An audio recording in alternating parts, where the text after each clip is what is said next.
So, Mignon du Preez, welcome to the podcast. I'm so excited to have you on. You're genuinely one of my favourite people in the world, and I had the privilege of being greeted every day with your beaming smile during WBBL last year. And I know that everyone in the cricket community speaks so highly of the energy that you bring to the teams that you play in. But I also know that it's not always been an easy path for you, and we all have these sticking points in our journey.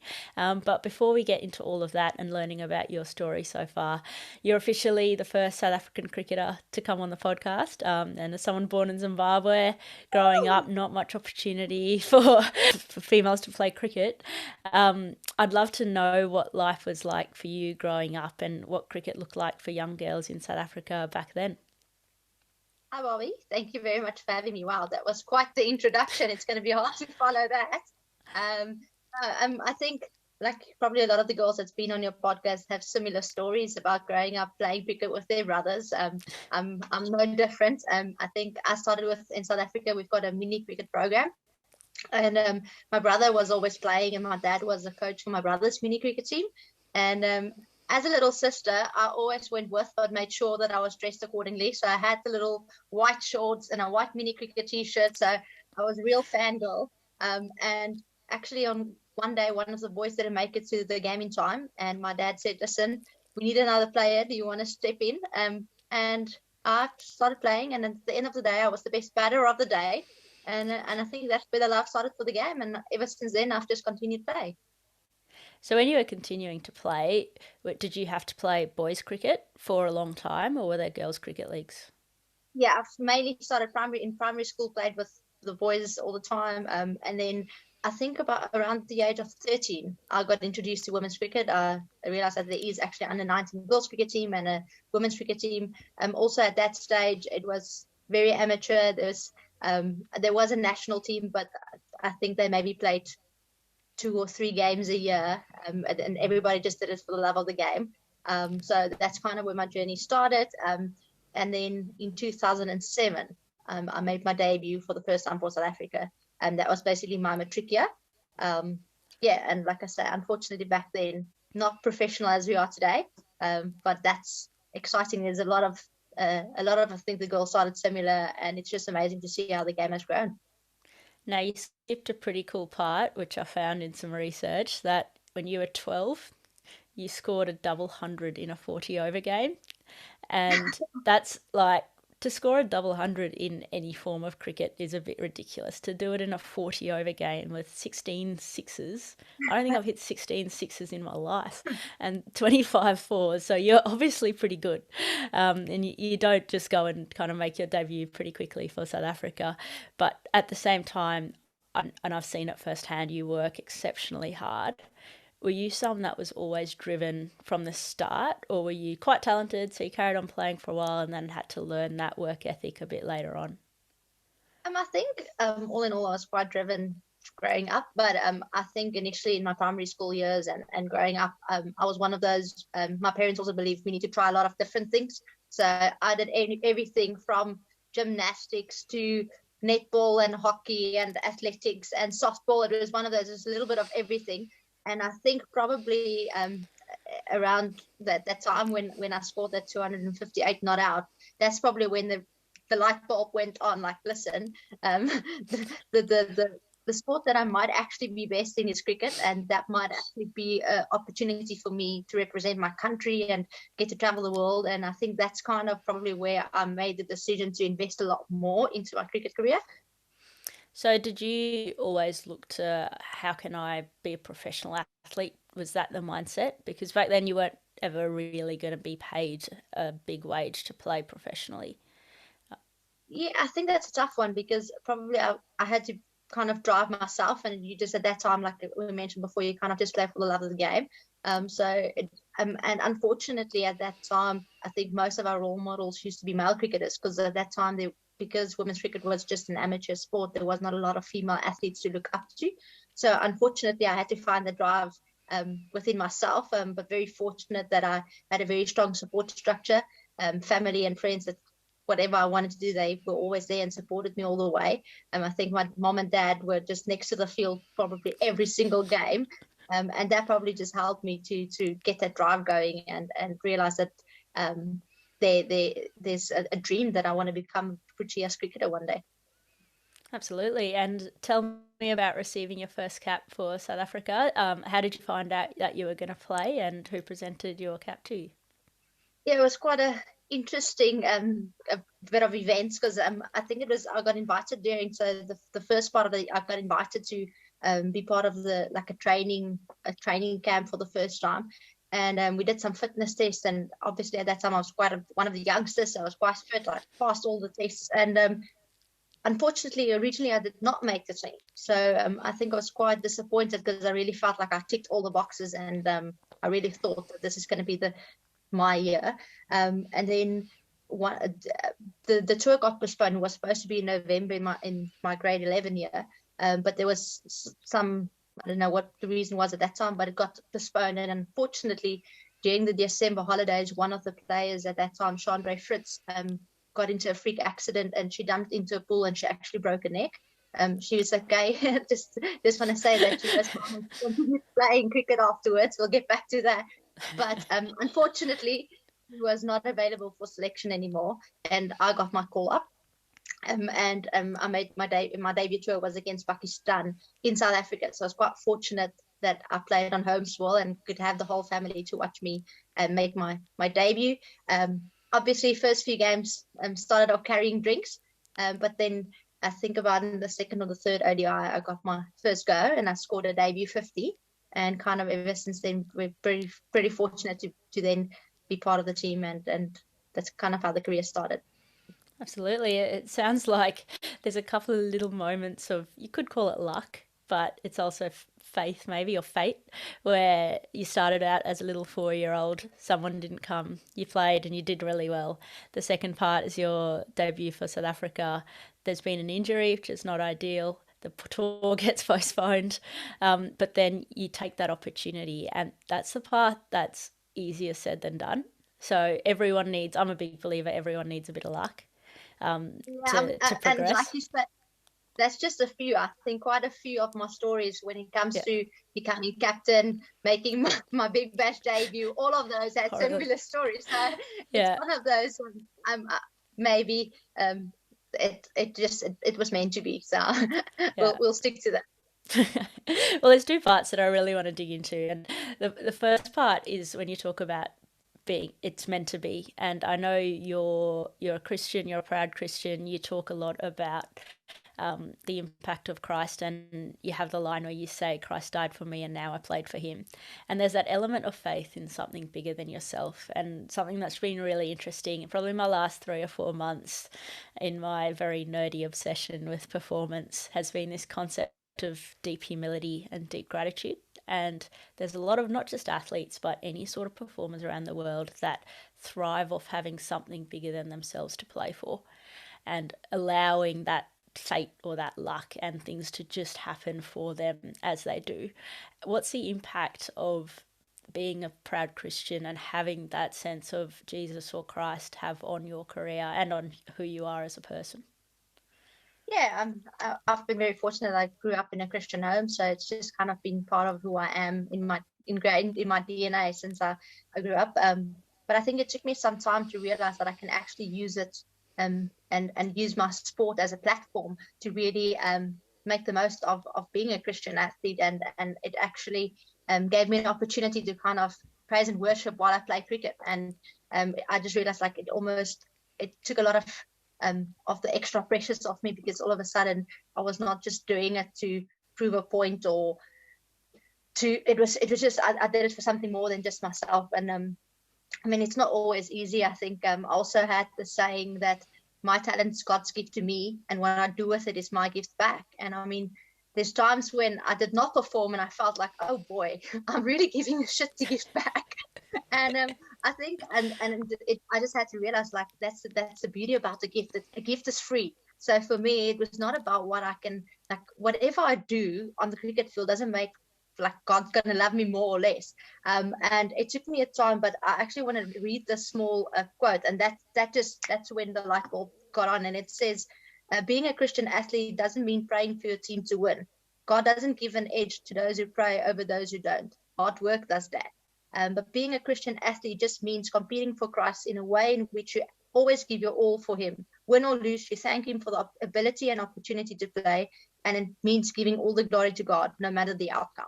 And I think once I realized that, because there was obviously times when I couldn't understand, like, I'm in World Cup praying for us to win, and it's not happening. So, like, there's times when it's been a battle, and it's not always been easy. But I think through it all, it was just for me to realize, like, I don't have to prove myself to anyone. I'm just playing for an audience of one, and that's God. And he's, as long as I'm using my talent to glorify his name, he doesn't want anything more than that.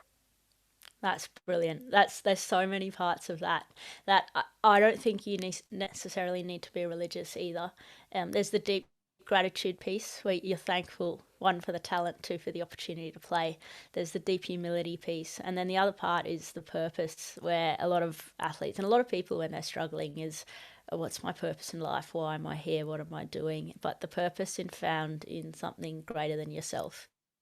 And in terms of when you really are struggling, so you, whether it's on field, you're completely out of form, maybe you've been away from your family for a while, how does that sense of something bigger than yourself, are you still able to connect with that and to get you through, or do you find it really tough in those moments where you do come back to that idea of self-importance?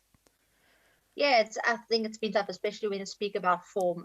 I think the first thing that I want to actually touch on form was, I realized, like, when the first coach told me I'm out of form, it was like, wow, it was like I got winded. I mean, I realized, like, that the word form actually triggered something different in me. For me, when I'm not scoring runs and the coach tells me you're not scoring runs, it's obvious. You can see it on the score sheet. Like, yes, I got a duck, but I know, like, tomorrow I can go back and I can score 100, and that's it. But I felt like, for me, form was a lot more. It was something that's almost permanent. It's going to take weeks or months to get it fixed. So if you tell me I'm out of form now, it'd be like, at the first game, how am I going to still play during this tour? Because it's not something I'm going to get back overnight. And I think the freedom that I actually eventually found about, like, being out of form was to realize that I'm more than just the efforts I put on the field. I can also, there's different ways that I can still contribute to the team and be of benefit to the team, whether it's just bringing that smile to training session, bringing energy, being a kind person, letting my light shine, and even just I've played around the world. I've got a lot of knowledge and experience, and if I can just share that with some of the younger players, that's enough. Like, obviously, we all know that cricket is probably one of the toughest sports out there, and you fail more often than you succeed. But if you can actually realize that failure is an opportunity to try again, but just with a bit more experience the next time. And even though you're not doing well, you're still part. The beauty of cricket is you're part of a team, and you can celebrate somebody else's success as if it was your own. And I think that then kind of just allowed me to play with a lot more freedom, and when it's not going well, just enjoying other successes. That's brilliant. That's fantastic. And a great piece of advice for any youngsters or even older players watching or listening. But the other side of it is when you early days. So you've played a lot of cricket now and you have that perspective. But earlier on, when you were out of form, if you like, or you hadn't scored any runs, what was the difference in the mindset back then that kept you in that rut? So sort of the negative side of things that didn't allow you to find freedom in potentially a faster way, so to step out of that rut? Yeah, I'll be pretty honest with you. Is actually, I only realized this pretty late in my career, because when I made my debut in 2007, I've actually been part of the squad until I think I got dropped the first time against India in 2019. So for me to have always been in the team, and all of a sudden at a late stage in my career, I had to go, oh wow, what is this? It was pretty new for me. Something I didn't experience, because I think a lot of players start out on the bench and then kind of get into the team and then continue playing. And for me, it was almost like it was a different way around. I started playing and now I'm finding myself on the bench. And it was tough. I had to then actually go and realize, like, this is a feeling I've never had before, and how do I deal with it? So I did actually spend some time then with the mental toughness coach, to realize, how do I deal with it? And I think one of the things was that I actually carried a lot of guilt, and for I know you spoke about this with some of your other athletes, also about the reason why you get started. And I had the saying, like, behind the athlete you've become is a little girl that fell in love with the sport and just play for her. And that was little Minx. But in that moment, I felt like I let her down. I let all of this, that cricket became professional and became my job, actually stole the enjoyment factor. And I got so caught up when the first coach told me you're out of form and you're not playing and you're sitting on the sidelines, that I doubted everything and was, am I actually still good enough now to still be here? And I think the biggest thing was just, I actually had to write a letter to myself. That was one of my tasks, is to forgive myself for feeling guilty to little Minx. And that is okay. Like, that is part of sport. And I think the more, and it was actually quite, the more I listened to your podcast before, like, it's something that most players go through it. It's not just the ones of, every player has a time where they have a little dip in their career, they're out of form. And I think for me, it was just that I kind of felt embarrassed, and to just say, like, that is okay. It's part of sport and it's going to happen. But how can I get better? And I think with the mental toughness coach, we worked a little bit on field things that I can do while I'm batting, because naturally I'm a very busy person. So I think I tend to overthink a lot and maybe get caught up in the end result before actually just focusing on the next ball. And I think something that really worked for me is I started, like, saying out loud to myself, wait for the ball until the ball gets delivered. And then I would walk away and just say, breathe, next ball, focus. And I think by doing that, it was just, I was busy all the time saying, wait for the ball, that there was no time for external noise and thinking about what should I do or shouldn't I do. And I think that was probably the biggest change for me, or change over in that time, is to just say it's okay, and to ask advice. It's okay to, in the professional era of sports, a lot of players are going through some mental struggles. I'm not the only one or the first one. I'm not going to be the last one. So just to actually own that and say it is okay, and this feelings is normal, and accepting them, and then finding a way to just get better again. Yeah, absolutely. There's so much gold there. I don't even know where to start. Um, so we've got, like, the idea initially of feeling guilty about that little girl, that you almost let her down. You started playing because of enjoyment and you've kind of got caught up in the noise, which is so easy to do. And this is what I like to talk about, is the dark side of professionalism.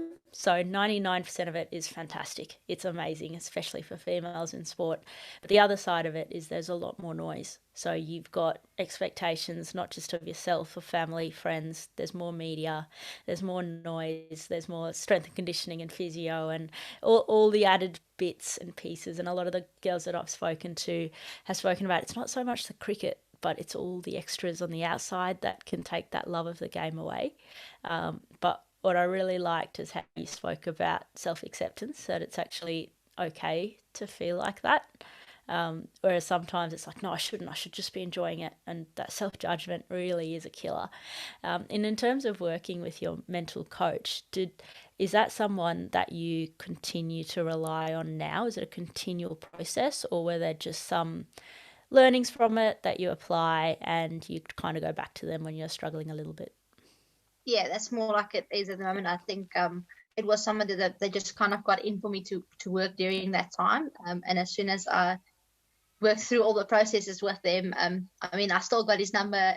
If I ever need anything else, I can always go back. But I think I've now learned how to deal with it a bit better. So if it happens, I have some methods now to deal with it. So I think, yeah, I'm quite fortunate that and I also have a very supportive family. So now I could share the journey with them about, and now they kind of my voice board. So when I need something or going through a bit of a tough time, I can just speak to Tony about it, and he actually knows the advice that I've been given and just remind me of the things that I can do to just keep on. Because I think at the end of the day, it just boils down to, you need to believe in yourself. It doesn't matter how many people can tell you you're good enough, but if you don't believe that you're good enough, and you're never gonna you have to accept yourself and realize that, yeah, you are good enough. And I think that's kind of when things just change for me.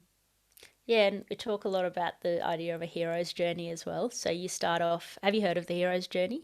So it's a Only on concept. your podcast. Oh, really? So that's what I was going to mention, that every single guest that has come on has pretty much said the same thing, and it 100% matches up. But the best part about it is, so for those that haven't listened to the previous podcasts or heard about it, it's chapter 1 is generally when it's all about yourself. So you're navigating the way through, you're playing for yourself. You might have someone else around there, but you're going pretty well. And then chapter 2 is the kind of dip. Something happens. There's the setback of some capacity, but on the other side of it, you have your post traumatic growth, in which chapter 3, you find a purpose in something greater than yourself. And in that idea, you seem to have come to a point where you've had this little setback, a dip of form, and I know you stepped away from the captaincy as well a couple of years prior to that. Then on the other side of it, you've had this remarkable turnaround. In that, particularly, I remember watching you in Big Bash last year. You did have a few troublesome Big Bashes, which is tough as an overseas player because you're meant to be performing and there's expectations. But you've somehow turned that around to, I know last year you were unbelievable, and not just scoring runs consistently, but the power that you generated. And I know you sometimes call yourself vertically challenged. So you're not quite a Lizelle Lee or a Chloe Tryon, able to just clear the ropes for fun, but you've genuinely, completely and utterly transformed your game in the space of a couple of years on the back of doing some of this extra work. What do you think were the keys, other than what we've spoken about on the mental side and the self-belief, that helped you transform?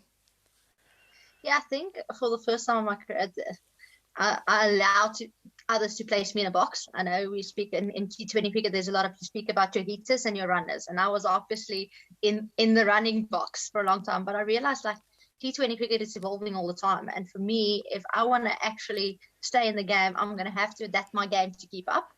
So I think the first thing that I started changing in the first few years was just to start using my crease a bit more, whether that was going across my stumps, or either just giving them all my stumps to allow my hands to move a bit more free. But at least that's when I move around the crease, the bowler has to think. So I think that was the first few things I did. But then I realized I had to add this power element. And my biggest thing, I think, was when I'm looking to hit the ball far, I was always overhitting it. And so the things that I realized was I need a strong base. And like I mentioned, I'm vertically challenged, so I don't have a natural long lever. I needed to find a way that my lever is kind of at its longest. And I realized, like, a lot of times my hands was going slightly, when I want to generate power, I let my hands go away from my body, but that meant that it's almost like I sliced the ball. It was always inside out. It was never full face off the bat. And the small adjustment of just actually pulling my hands closer to my body allowed for it to be a lot more a straighter, longer lever. So that was one of the areas I focused on. Something else but that also just opened up was I worked with the coach, and he mentioned the concept to me about thinking about a specific area rather than a specific shot. And I think oftentimes I got caught up in, when I move across, I have one shot in mind, and that's I'm gonna clear a cow, and then the bowler might go wide, line Yorker, and I still want to hit it to the leg side. But once I adapted the thought to thinking about an area, I look for space, and then I just react. So I don't think about a specific shot. If the gap is at cow, it doesn't matter how I get the ball there, but that's where I want to look to score. And I think that just changed. It helped a little bit with premeditate a lot of the shots. So it just took a little bit of that away. And then I think for a long time, when I was always one of those that just watched the hitters go and do some range hitting. But then I said, listen, I want to give it a go.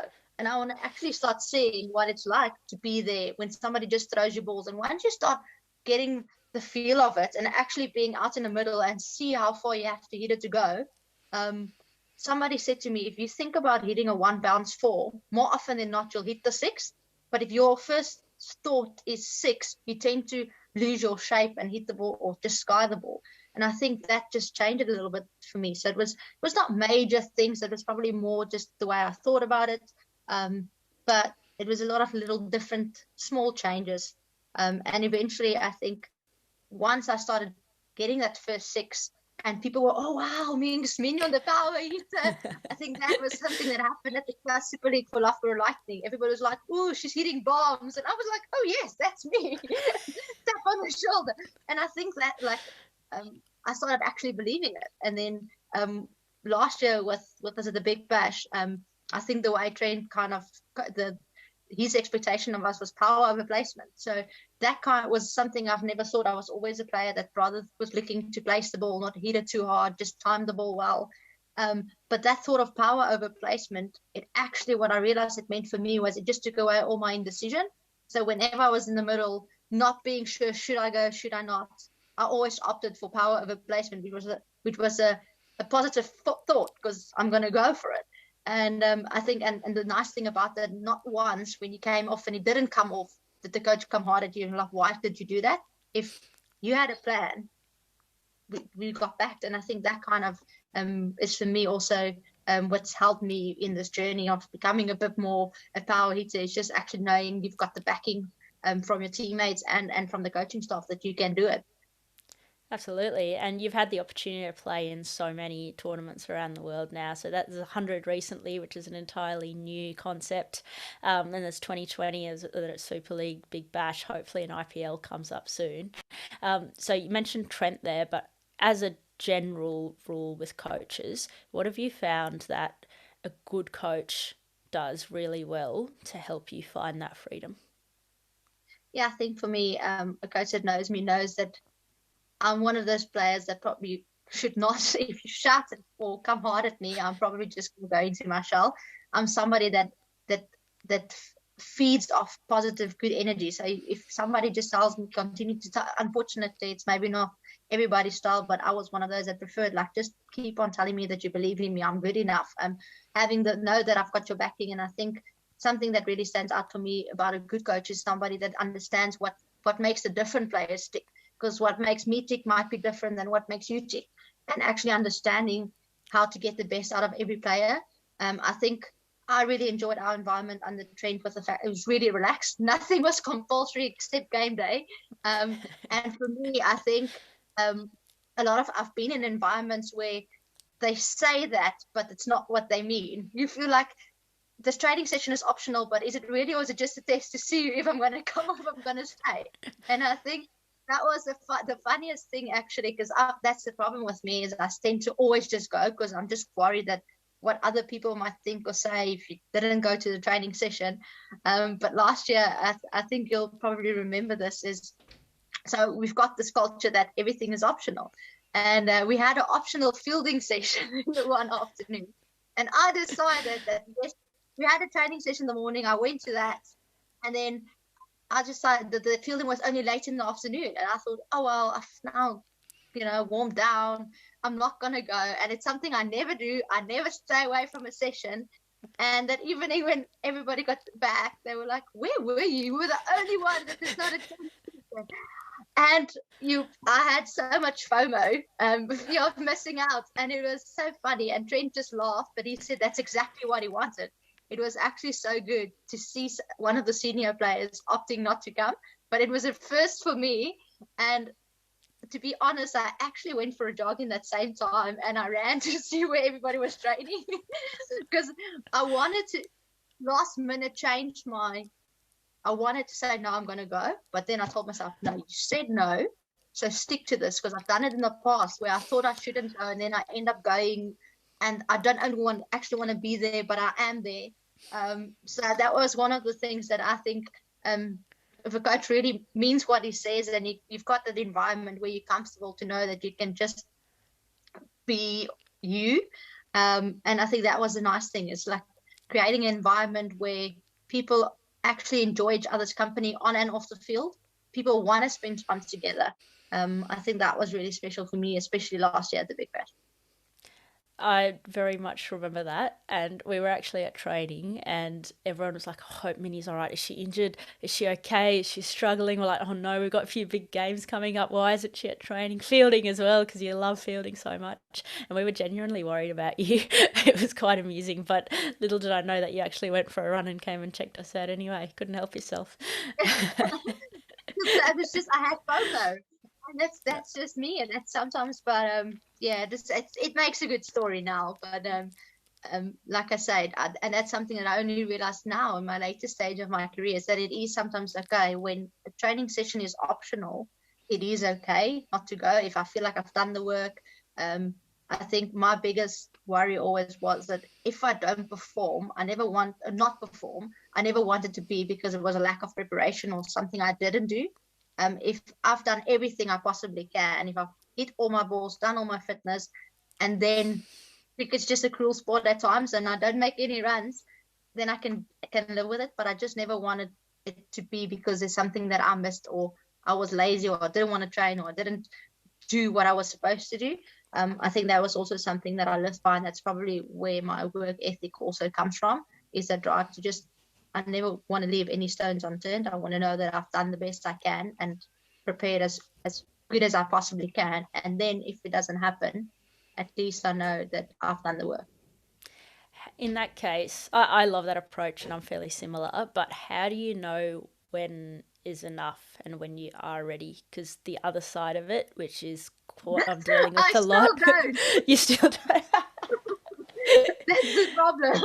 Uh, It's one of those things, like it's hard. I think at the moment where we're at in South Africa with our international trainer, we've got a new trainer, and he's kind of at the point when he takes the lead. He'll tell me like, okay, you don't have to do an extra gym, or you don't have to run any, and you've done enough. Like your loads are in the red now. It's okay. And I think that almost helped, because I think sometimes I did not know when to stop, or is it enough? Did I do enough? And I think for a very long time, especially with hitting balls, I also fell in the trap in my first few years of probably overeating or hitting myself out of form in the nets, because I was so worried that I'm going to not do enough. And I think that was the beauty about it last year. And I think you spoke to Meg about in your podcast with her, is it was so awesome to see how she go about it. And I know, because I've played with her in the first year of Big Bash, and she was one of those players that just also never stopped, just continued hitting the balls.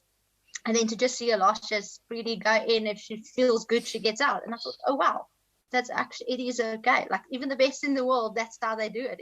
If they feel like they've done enough, it's okay. And I think that actually last year the Big Bash opened up to me to be a bit more open to, you know what, if you actually feel good and you're in a good space, accept it and find other ways of being valuable and share your knowledge, or be around, have some conversations with some of the younger players, but don't just hit balls for the sake of doing it.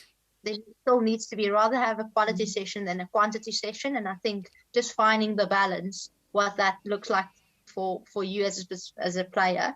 And more often than not, at the moment, we don't really have a long or a lot of like a proper pre-season, off-season, because at the moment we tend to travel all the time, and when it is supposed to be off-season in South Africa, we tend to play cricket overseas, so we actually don't have that pre-season, so you're almost in season all the time, and that's just you can't keep up with a specific pace all the time, and you just need to realize like sometimes less is actually more.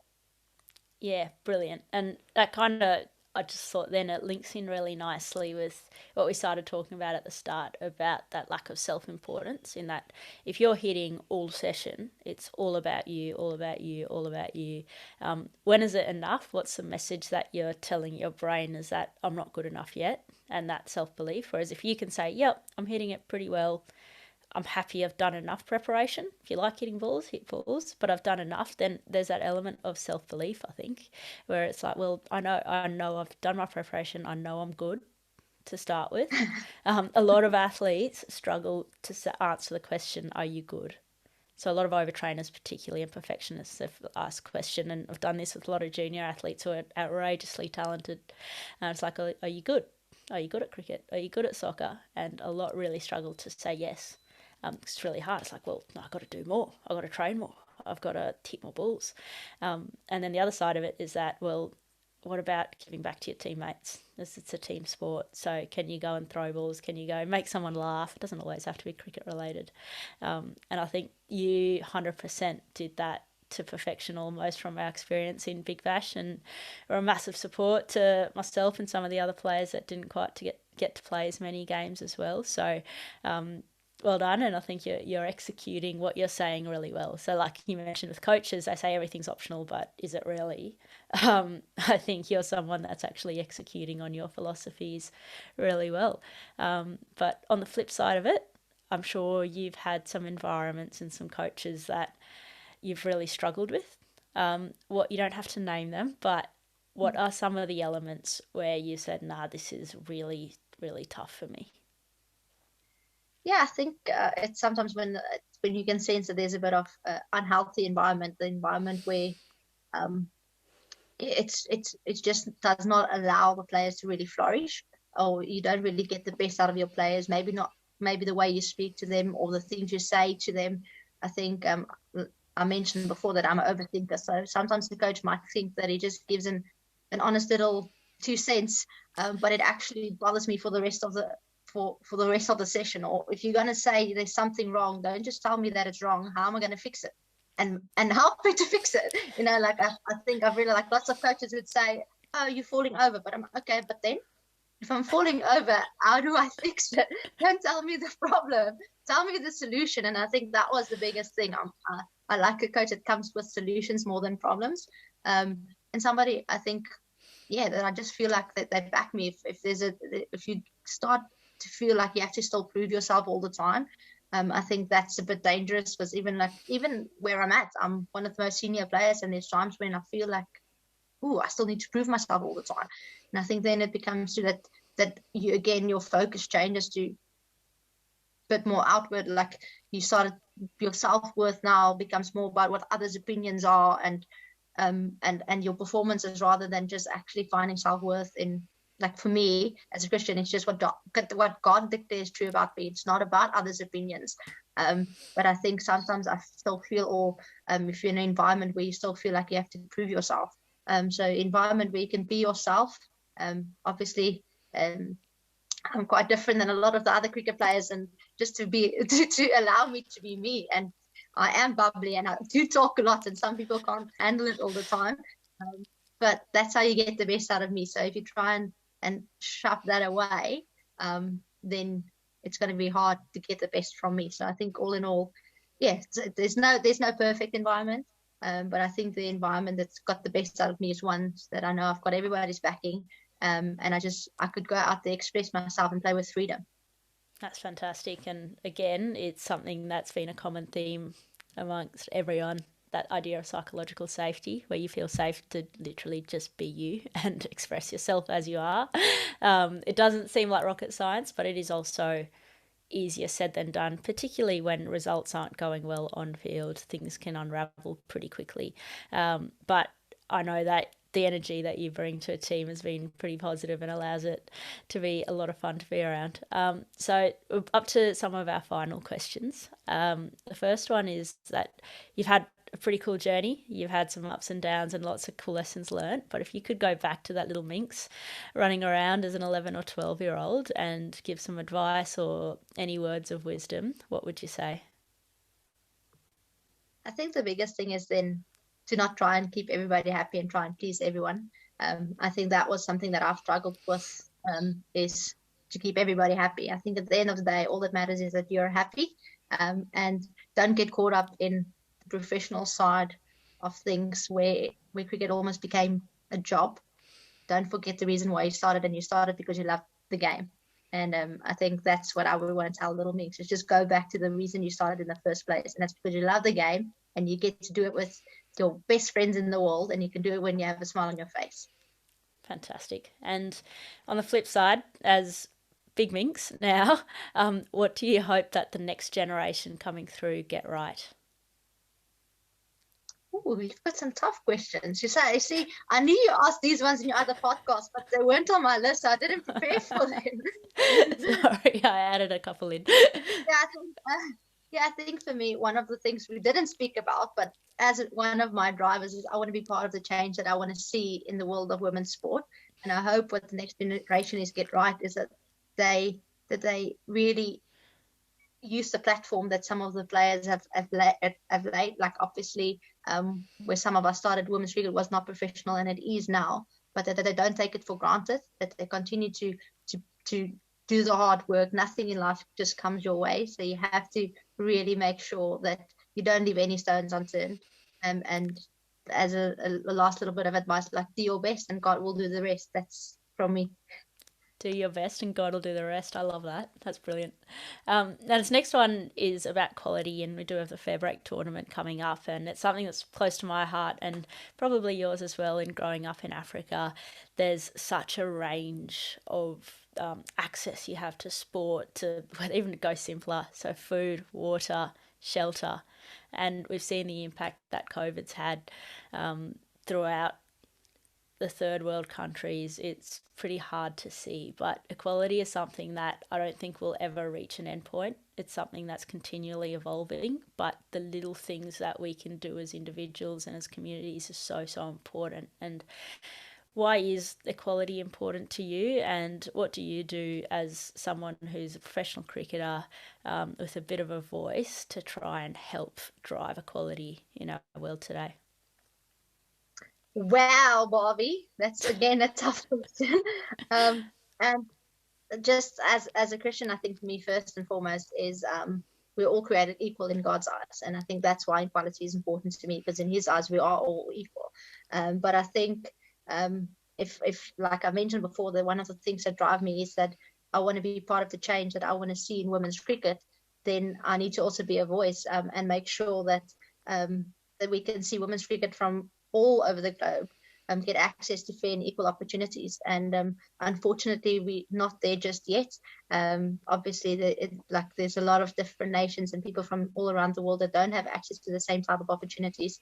But hopefully, there will be an opportunity in the future where we will have a platform and have a voice, and then not to be afraid to speak up and make the world a better place. Absolutely. And in terms of success, so there's so many different definitions. We've got the idea of the impact on the next generation. There's success for yourself. There's success as a cricketer. How do you define success? It doesn't have to be in an exact statement or anything, but what are the elements that contribute to success now? And is that different to when you were younger?